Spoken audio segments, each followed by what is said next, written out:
योग गुरु बाबा रामदेव ने सरकारी नौकरियों में कथित घोटालों को लेकर आंदोलन की चेतावनी दे दी है।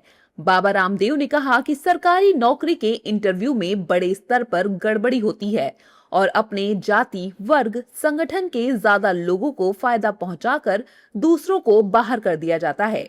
उन्होंने कहा कि अगर व्यवस्था में सुधार नहीं हुआ तो उन्हें आंदोलन करना पड़ सकता है।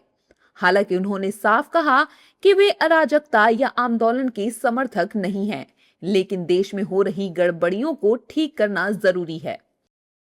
किसी को इंटरव्यू की बारी आती है तो 10 में से पहले से तय करके और पैसे लेके 25-50 लाख 1-1 करोड़ रुपए की रिश्वत लेकर के फिर भर्ती करते हैं।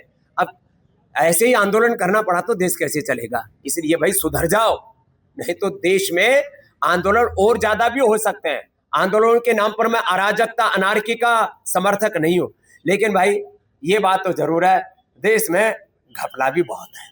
ये घपले ठीक कर लो, नहीं तो कहीं ऐसा ना हो कि बाबा रामदेव को दोबारा आंदोलन करना पड़े। बाबा रामदेव के इस बयान के बाद एनडीए नेताओं की भी प्रतिक्रियाएं आ रही हैं। बीजेपी कह रही है कि बाबा बहुत चिंतित हैं, तो उन्होंने काफी रुपए कमा लिए हैं। बाबा को कई स्कूल खोलने चाहिए जहां फ्री में शिक्षा दी जाए। सुनिए।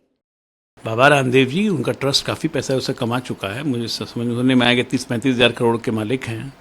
मुझे लगता है कि बाबा को देश के हर जिले में एक स्कूल खोल देना चाहिए और फ्री में चलाना चाहिए। समाज की इतनी सेवा तो बाबा से बनती है, अपेक्षित भी है। बाबा रामदेव जी रेडीमेड गारमेंट्स ही बनाते हैं, और जो गारमेंट बनाते हैं वो किस तरह के कपड़े बनाते हैं वो भी प्रदर्शित होता है।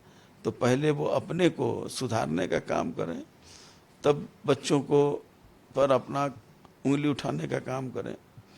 तो अपना व्यापार के लिए सब कुछ फ्री, और दूसरे लोग को संस्कार की भाषा सिखा रहे हैं।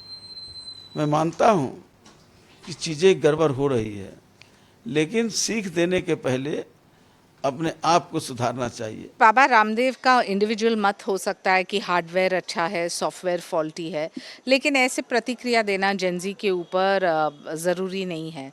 वो स्वदेशी की बात करते हैं, स्वीकार वो बोलते हैं कि केएफसी और मैकडॉनल्ड्स जैसे प्रोडक्ट्स को बॉयकॉट करना चाहिए क्योंकि स्वास्थ्य और एंटी एजिंग और लाइफस्टाइल के ऊपर फोकस करना, लेकिन जेनजी के ऊपर टिप्पणी न करे तो बेटर होगा, क्योंकि इस देश की जो युवा है वो वर्तमान है, भविष्य नहीं। एनडीए नेता बाबा रामदेव के बयान पर भड़के नजर आ रहे हैं। बहरहाल, बाबा रामदेव ने हरिद्वार में 80वें स्वतंत्रता दिवस पर ध्वजारोहण के बाद मीडिया से ये बातें कही हैं, जो कि अब चर्चा में हैं। लेकिन बाबा रामदेव की चेतावनी के कई राजनीतिक मायने भी निकाले जा रहे हैं कि हमेशा बीजेपी की तारीफ करने वाले बाबा रामदेव अचानक से सरकार को चेतावनी क्यों दे रहे हैं।